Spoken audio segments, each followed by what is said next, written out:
Okay.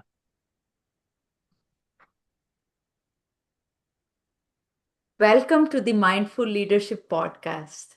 I'm your host, Anu Arora, executive coach, keynote speaker, and a builder of courageous spaces. This is a space where leadership meets inner work, where we can name what's hard, honor what's real, and listen into what truly matters. My guest today is someone who doesn't just talk about discomfort. He lives it. He teaches it and invites us into it. Aaron Craig Mitchell knows discomfort and how to lead through it. As a former Netflix executive and a global people leader, he has seen how uncertainty can shape. I'm going to say this again. Okay, all right. Stopping it here. The introduction is most important. So we're going to cut the introduction part and restart that. Okay. Aaron Krug, do it again. Aaron Craig Mitchell knows discomfort and how to lead through it. As a former Netflix executive and a global people leader, he has seen how uncertainty can shake even the strongest teams. Today, he helps leaders build inner muscle to meet change with courage. In this conversation, we will go deep into what it means to lead with courage in uncertain times, to choose growth over safety, and to build our capacity to hold discomfort without burning out or shutting down.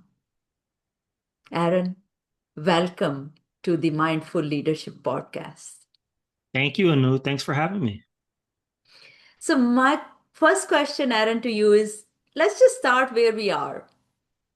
Not your resume, but your heartbeat. What's real for you in this moment? What's stirring under the surface?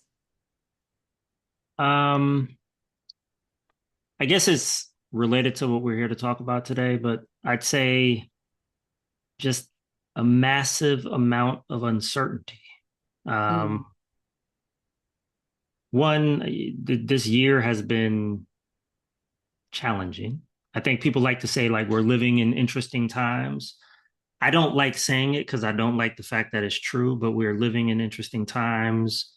The country is being sort of reformatted as we speak. Globally, things are a little bit wild.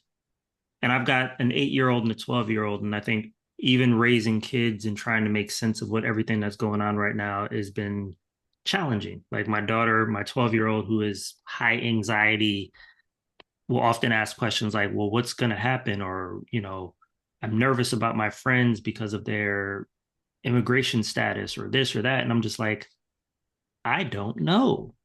And so that massive amount of uncertainty, I think, is what's top of mind for me. And just really trying to figure out how to even plan for tomorrow or 3 months from now, 6 months from now, knowing that there's just so much we don't know. yeah. I think every day we wake up to more surprises and, more difficulty. So, what you're saying is the truth of the moment. Yeah. And I'm just, as I'm also sitting with it and experiencing it and questioning it, what is what's speaking to you in terms of, you know, that discomfort, that discomfort and also the reality of where you are or where we are in this moment. I, I guess I try to make some sense out of all these things and not over intellectualizing it, but at least just trying to find the lesson in it all, right? Like I don't know like I said, what the next couple months are going to be. But I started to try to take a step back and appreciate that I'm alive to experience what I'm experiencing because I do think that there's like a learning and a lesson in it. Like my when I went to college, my dad, neither of my parents went to college. Uh, and so I asked my dad for some advice when I was leaving for college, not because I thought he would have guidance on like how to deal with classes or like any of the school components of it, because I respected my dad and I thought he was a wise man. And he said, test first, teach later. And my dad was big into kung fu and Chinese food. So I thought this was something he got off of a fortune cookie, to be honest. But like the wisdom of that test first, teach later is essentially like life will test you first, and often the lessons will come after the test. Hmm. And so I think dealing with the discomfort of it all is really applying that wisdom, knowing Hmm. that we're being tested in ways that we may not yet understand, but that there's a lesson in this and that there's something beautiful and wonderful that comes on the other side of the lesson. Hmm. Hmm. Does that make sense? It does make sense. And I'm wondering if that is what kind of brought you from, you were in a really good position in Netflix and you chose to leave that and build your own business. And that's bold, really bold. Is this part of that, the testing space which where it came from? How did it came about? Why did you choose to take that leap? Because as you were explaining this, I was thinking of the few bold things I know about your life, and perhaps I bet if we sat down for a few more hours, there'll be many such stories. But there are already quite a few. So is the test first, teach later, let's say mantra responsible for why I was able to leave Yeah, Netflix yeah, that's after? the question. Yeah. Yeah. And so I'll start off by saying this. Yes and no. Mm, mm, I think yes in that because I adopted this mentality when I was, 18, I try to live my life in a way where yes, there's a certain amount of like risk I tolerate because of the beauty of the lesson on the other side of it. But I'm gonna be honest with you. Like my leaving Netflix was a lot more like you ever watch the movie where there's a person in an airplane and they're flying up high and somebody puts a parachute on them and they're like, now it's time to jump. And the person's like, no, no, I'm terrified of heights. And they're doing everything they can not to jump. And then finally somebody pushes them out the plane. And then as they're going down, they like look at the person and they point to the thing where you pull the chute to remind the mm. person that like you're not gonna die. You have this parachute. My leaving Netflix was way more like that, right? Like I got Wow. pushed out the plane. I Uh-huh. thought I thought I was on the plane until the plane landed, Uh-huh.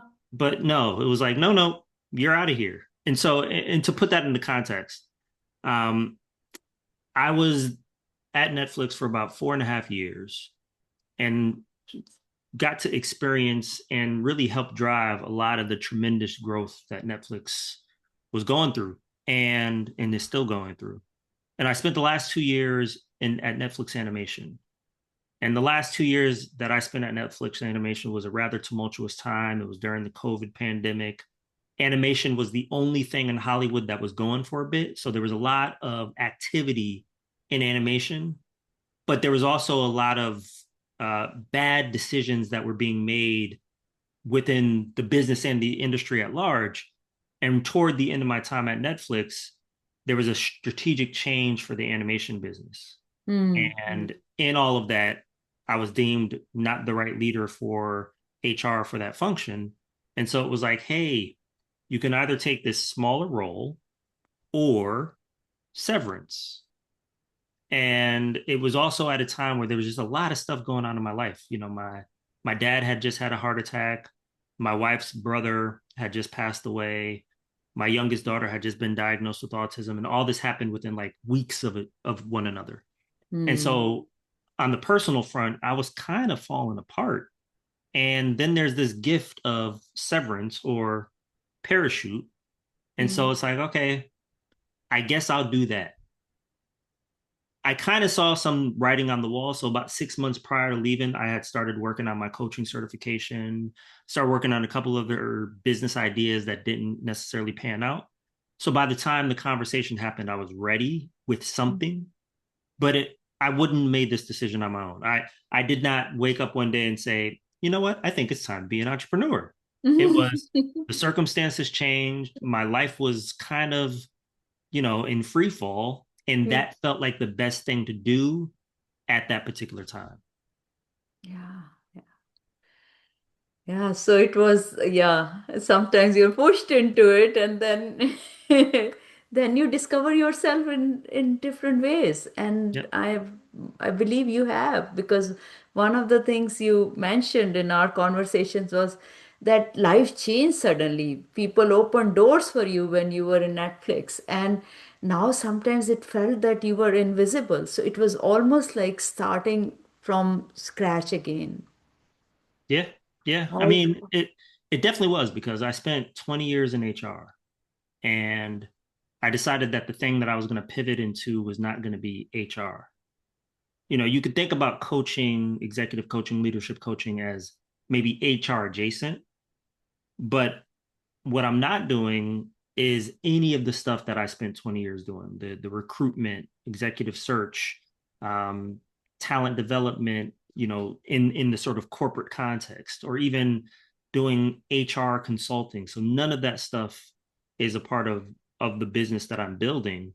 And so a lot of it is really starting from nothing.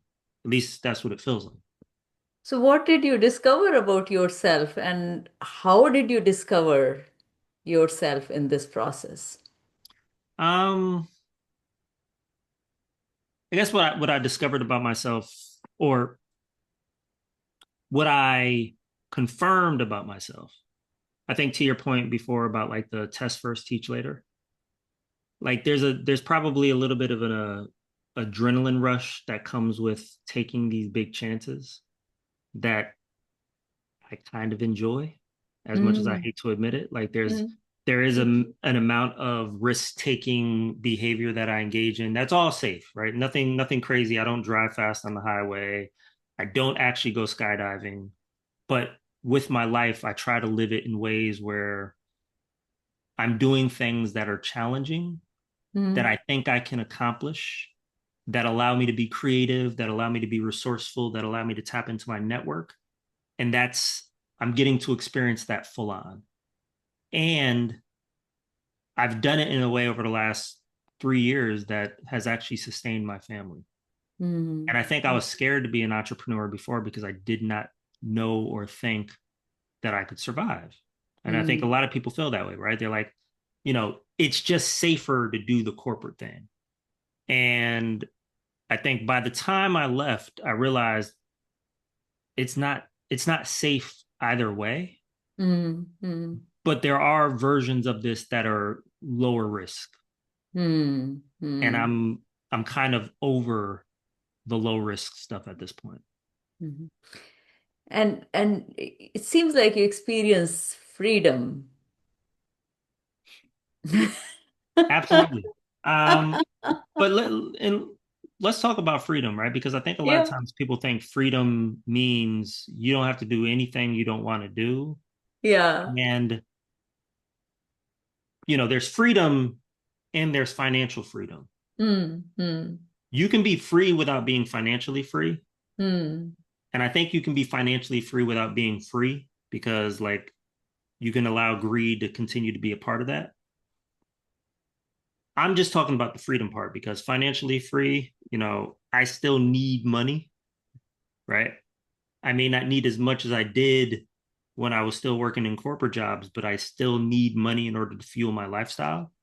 But in terms of the freedom to choose the environments I show up in, how I show up in those environments, the work that I do, aligning that to my greater purpose, all of that stuff I'm free to do now in ways that I wasn't before.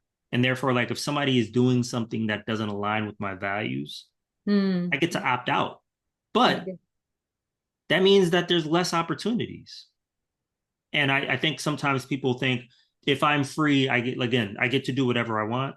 And you get to do what you want within the sort of finite number of opportunities that allow you to do so. And if you're okay with that and you can sustain that, it's a beautiful thing because I experience joy so much more now than I did when I was working in a corporate job. Hmm. I'm so much with you on this. A little bit of a parallel story here going on. Yeah. But we're going to transition to something which you are extremely passionate about, and that's what you are now taking to the world and teaching, and that is discomfort. Yes. Why? Why discomfort? Well, to be clear, I am not necessarily teaching about discomfort.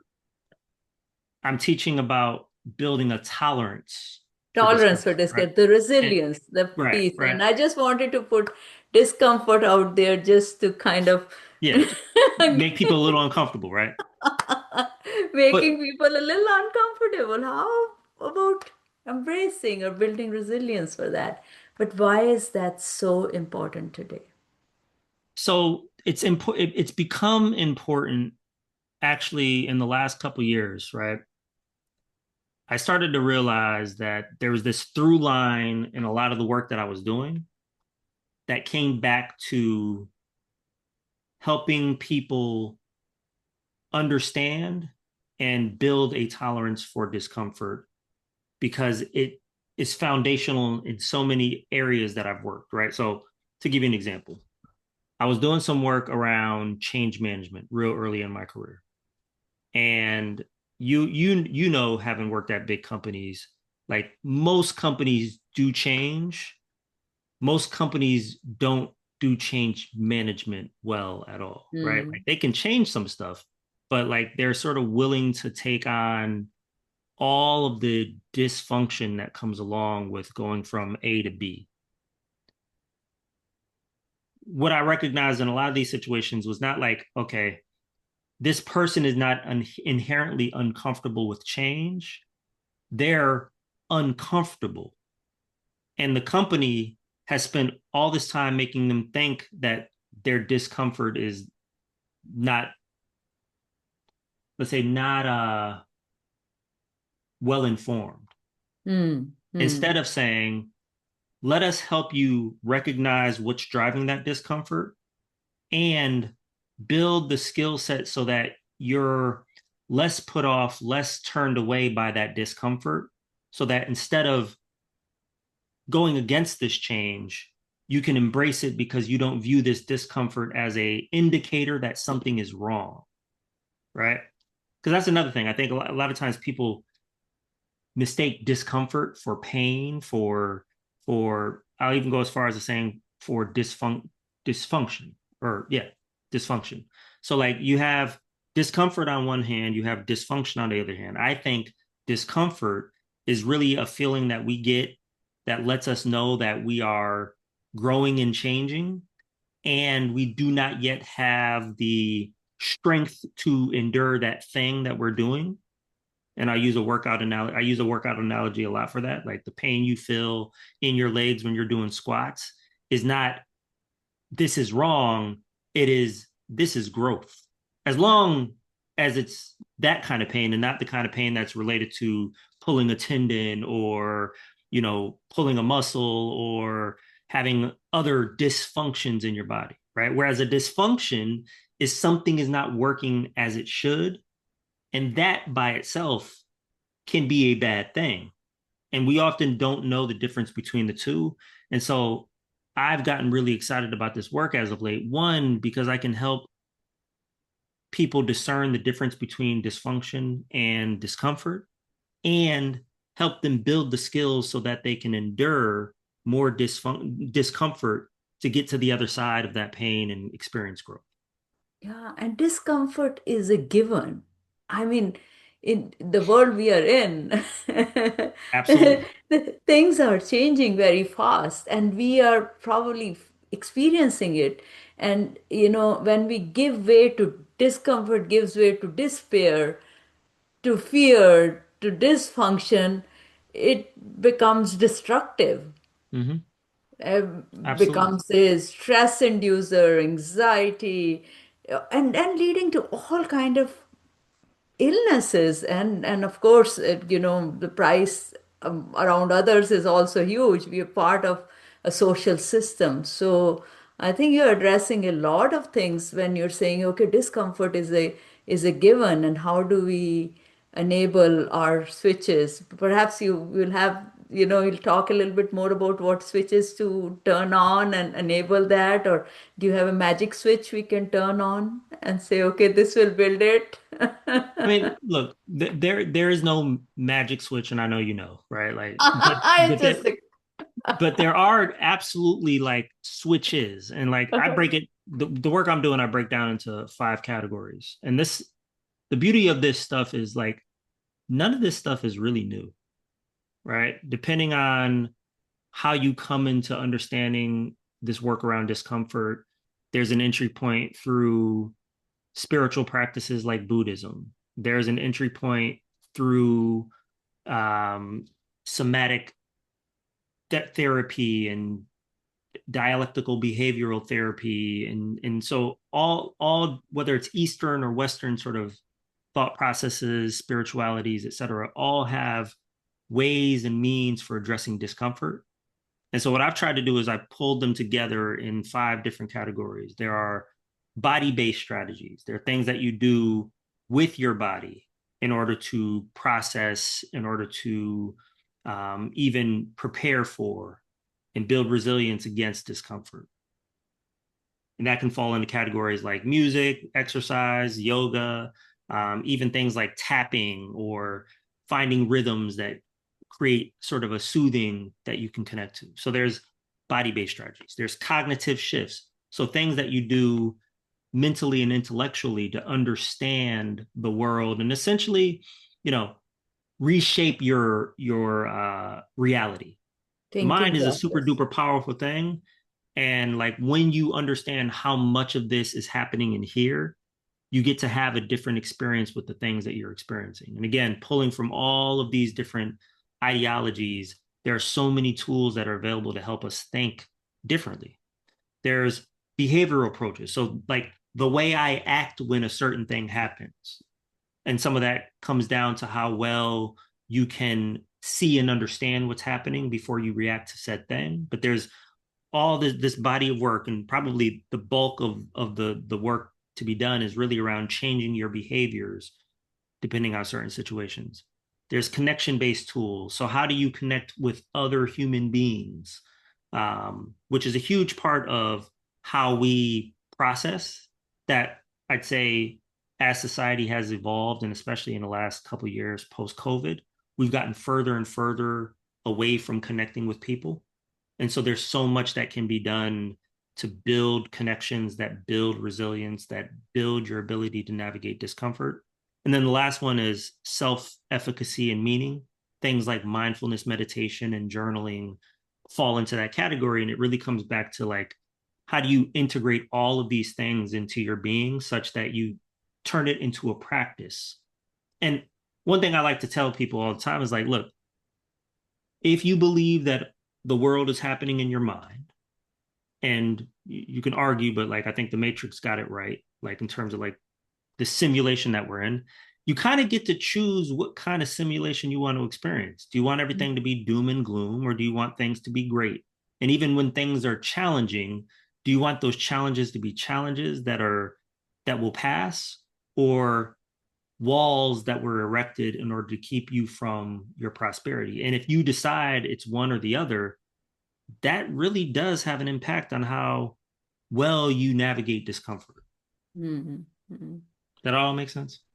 Totally makes sense. And as you're talking about all these five categories, that's what I love about your work is it's, of course, all these things are there, available, but how do you make them kind of, easy for people to go and adopt. And that's what you're doing. You categorize and then you've created tips. And I know you launched something on LinkedIn too.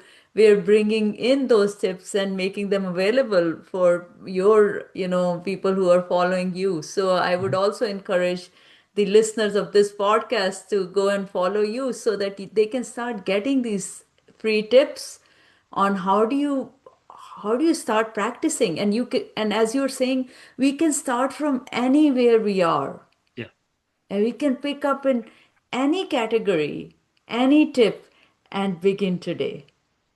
absolutely. And the reason that I've broken out into all these different categories and I'll deliver tips against all those categories until I run out of tips. So, and I've probably got a bank of a couple of hundred at this point, is that like not everything is going to be for everybody. I remember I had one client and we were discussing positive self-talk as a way to help her navigate challenging situations that would come up at work. Because often what would happen is she would start to catastrophize the situation. And when we started talking about positive self-talk, she's like, "Let me stop you there. That's too woo-woo for me." Mm-hmm. Right? Mm-hmm. It's like that's not going to work for me. So I don't know how we stumbled upon it, but instead of it being positive self-talk, it was non-negative self-talk. And with non-negative self-talk, she's like, that's an entry point. I can do that. I can't do positive self-talk, but I can do non-negative self-talk. And Yeah. so with that slight pivot, she then had access to a set of tools that allowed her to like tell her what she needed to hear in the moment to not catastrophize things. Yeah. And so like by providing hundreds of these tips, if only one or two of these resonates with a person, that's more than none, and therefore like I feel like we're moving the needle. Yeah, yeah. And you're saying that listen to yourself and see where is your starting point. And if you tried something and that's saying, no, no, no, this is just not working for me. This is not Mm-hmm. how I'm going to change. I can't reframe things a certain way because my mind's just in that loop. And Right. if it's in that loop, I can't reframe it.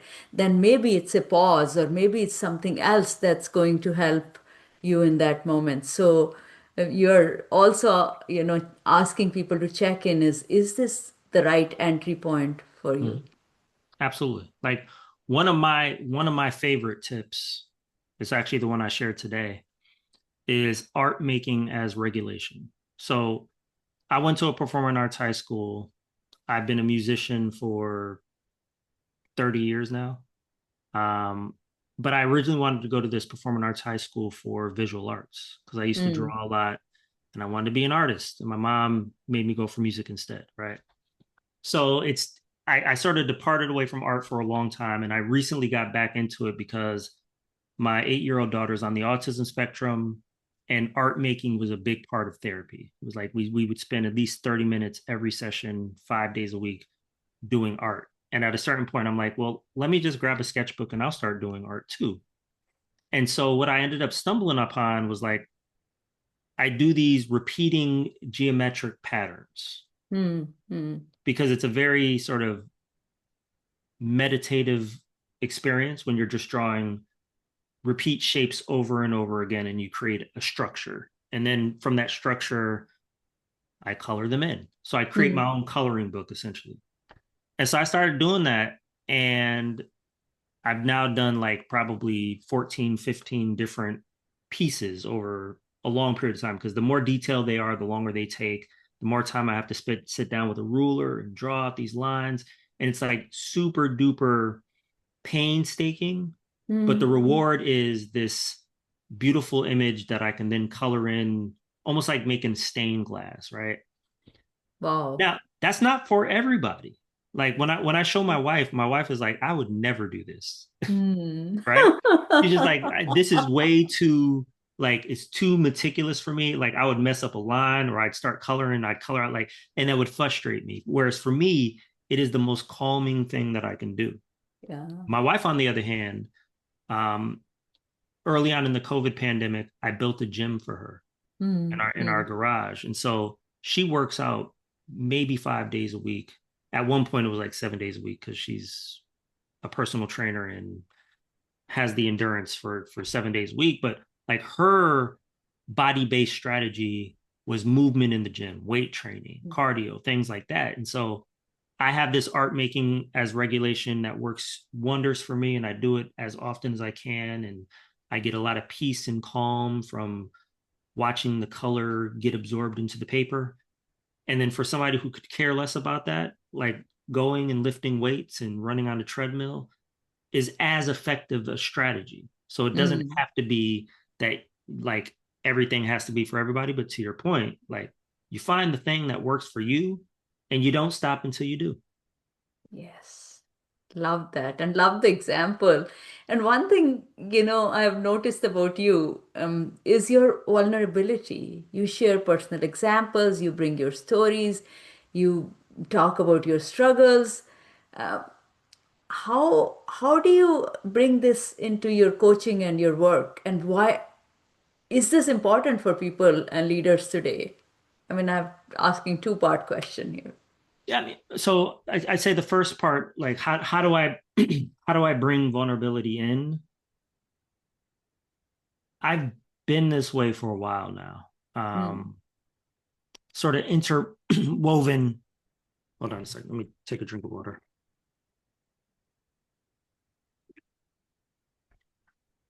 So vulnerability is really interwoven into all that I am. Mm. Hold on. No worries. No worries.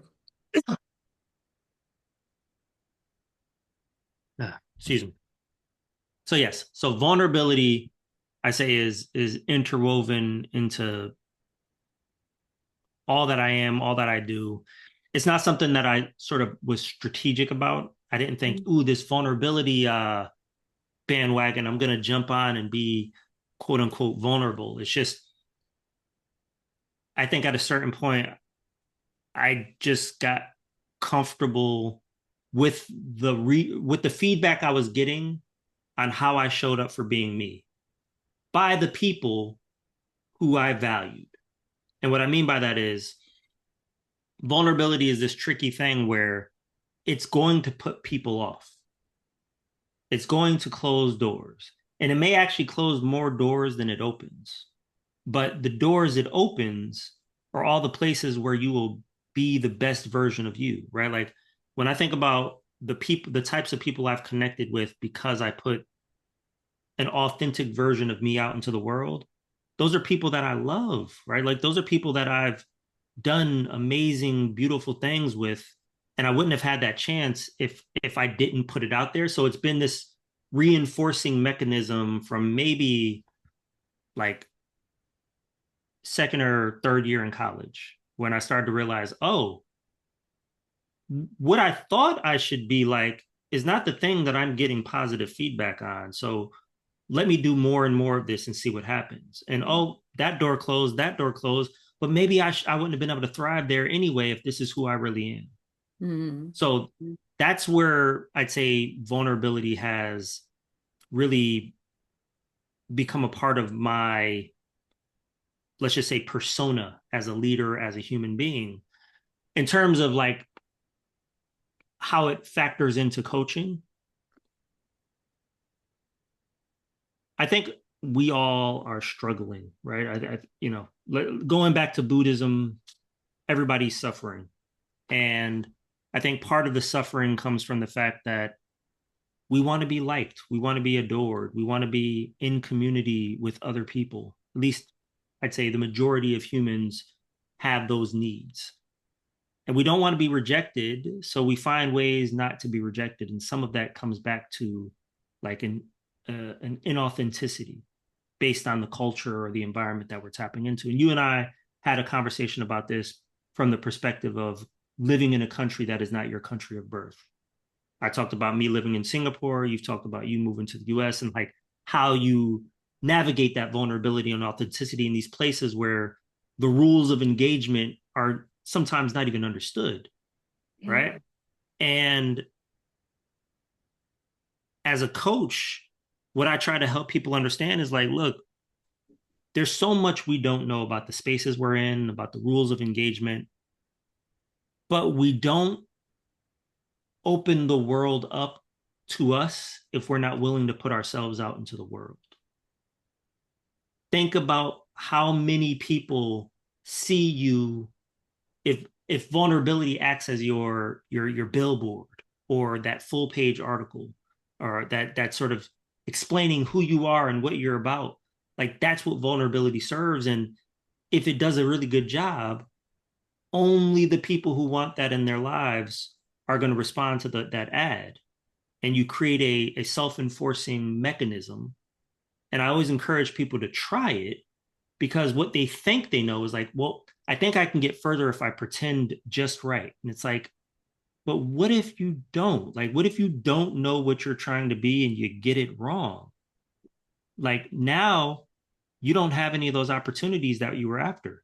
But what if the realist version of you, the sort of the most authentic version of you is the version you put out, and you only get people back to you that want that version to show up? That comes up a lot. And even the last part I say is like a lot of the career coaching I do when I'm coaching people on how to show up when they're interviewing, there's always this sort of apprehension about being themselves. Like, I'm supposed to be the most professional version and I'm going to say this thing that way. And I'm like, can throw that out. Like, what would happen if you showed up? Doesn't that mean that that's the version that gets to show up day one, day two, day five, day 10? We don't always get to bring our whole selves to work, but we could at least bring as much as is appropriate for the environment.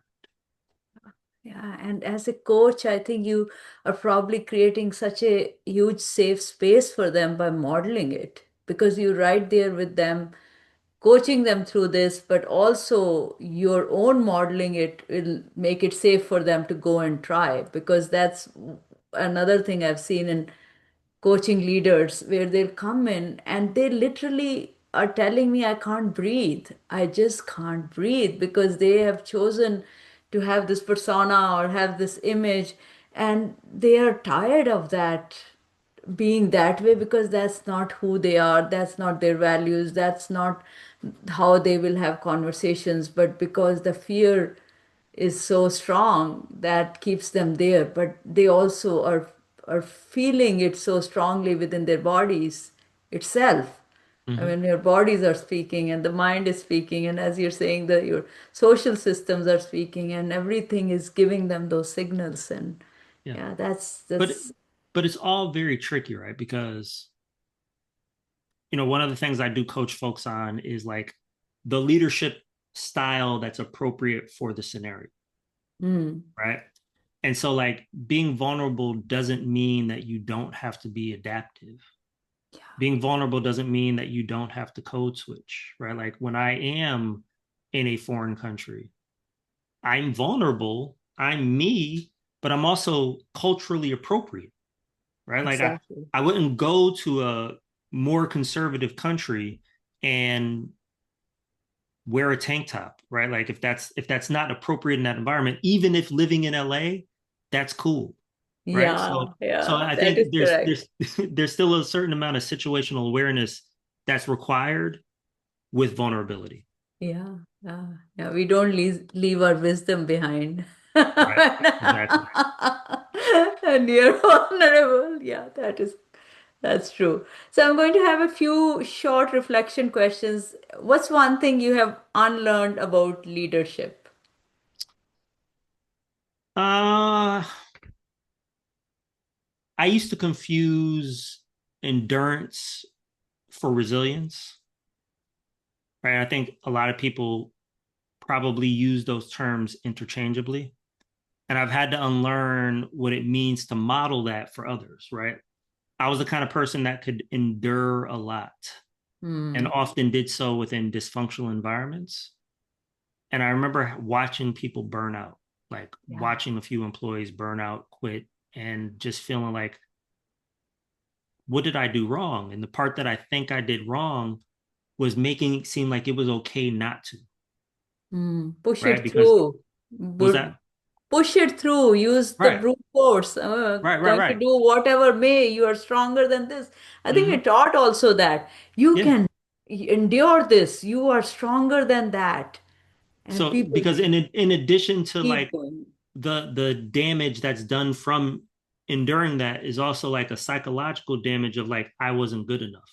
Hmm. When it's like nobody's good enough for this. Like this is dysfunctional. So I think one of the things that I've learned is really sometimes the best thing you can do to make a situation better for folks is to leave and Hmm. to show that it's not okay. Like it's not okay to endure when an environment is dysfunctional. And that's something that I'd say I've only recently learned Yeah, or yeah, unlearned. yeah. Because it's a part of our culture to push through anything and everything. Yeah. And And that it's not okay. may not be. Yeah. Thank you. That's very wise. How about a practice that keeps you steady? Um, Something I took from there's this book called The Book of Joy by the Dalai Lama and Bishop Desmond Tutu. If I can change the outside, or if I can change the outcome, I should try. If I can't change the outcome, I shouldn't stress about what I can't change. Hmm. Right? Like, and it's a very, it's something that showed up in meditations, essentially like if you can do something about it, do it. If you can't, don't worry about it because worrying about it isn't going to change what you can't do. And I'm like, oh, which by the way, and I'm sure this is true for you, like as an entrepreneur, is a very freeing sort of mentality because it's like, okay, now I can focus on the things that I can control and this whole world of things that I can't, I'm not going to be stressed about them. Yeah, yeah, it's been a learning. It's a growth journey. Just not being, um, even in the business, will I get this client or not get this client? It's up to them. If Yeah. you make the right pitch? Have you offered them what you could offer? Mhm. And then it's up to them. So Yeah. yeah. And How again, like in terms of keeping one steady, like if I'm only focused on the things that I can and not the things I can't, I have a much better attitude about life than I would if I had so much more on my plate that was out of my control. makes sense? What's your relationship with fear right now? Um, I'd say I'm in constant contact with my fears and I interrogate them and try to understand them. And to be clear, look, there are certain things I fear. Like I fear heights. Not like getting into airplane heights, but like standing on top of a like and standing close to the window of a skyscraper when I see people like pushing on the sides of the windows and stuff, that freaks me out, right? Now, I'm okay not to address that fear because I'm not missing anything in my life that would come by not being afraid of fears, right? Like I'm not trying to skydive, I'm not trying to mountain climb or anything like that. But I am in that constant contact with my fears, trying to understand what they keep me from that I'm trying to solve for or serve, like the fear of losing a child, the fear of losing my spouse, the fear of not accomplishing a particular objective. I interrogate those things often to understand, again, going back to the previous insight, what's in my control, what's outside of my control, how can I do all the things within my control and not get caught up in the things that are outside of my control because, oh, by the way, there's a whole lot that's not. As long as I did all these things over here, I can maintain a healthy relationship with fear because I'm not running from it. Nice, nice. My final question is discomfort in one word. Another Feedback. feedback. Can I say more, or I Yeah, yeah. want I to was adhere to like, the now I think I need a little bit more there. Tell us like more. yeah, like I was saying before, like feedback is this or discomfort is this internal experience that shows up in response to something that's happening out in the world, right? I might be experiencing discomfort because of something you said. I might be experiencing discomfort because of some change that's happening. And really what that is that's my body, my spirit giving me feedback about my level of preparation for that challenge, Hmm. right? It may also be an opportunity to understand, but it's all some form of feedback in the same way. Like I said before, like the analogy I use often, and partly because my wife is a personal trainer, like you feeling soreness when you're doing a workout is your body giving you feedback that there is a change occurring in the muscles. There's some minor ripping and tearing that's occurring so that the muscles can strengthen in order to to take on the extra load that you've given them, right? That discomfort is a positive form of feedback. Whereas the dysfunction stuff that we talked about before is just an indication that something may be broken and you may not be capable of fixing it. So the best thing to do is opt out. Yeah, yeah. Glad I asked what feedback was. And this is really important in discomfort, isn't it? The feedback. So, an invitation for our audience. Do you have an invitation for them? I would love for anyone who's listening to this who's not already following me to follow me on LinkedIn. That's sort of I use LinkedIn more than I use my own website at this point, just because it creates an opportunity to engage in a two-way dialogue.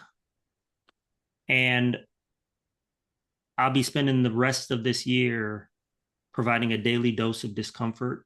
And I really want the feedback. I really want to know what's resonating with folks. I want to know what things I'm presenting that they hadn't thought about or what's not useful.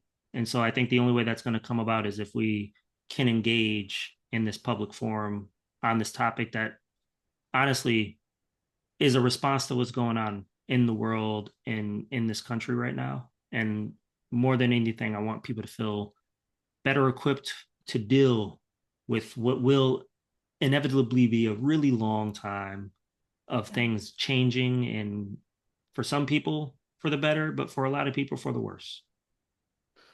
So you're building resiliency for the long term. And so thank you, Aaron. This has been a wonderful conversation. It's been a mirror and a nudge, a call in.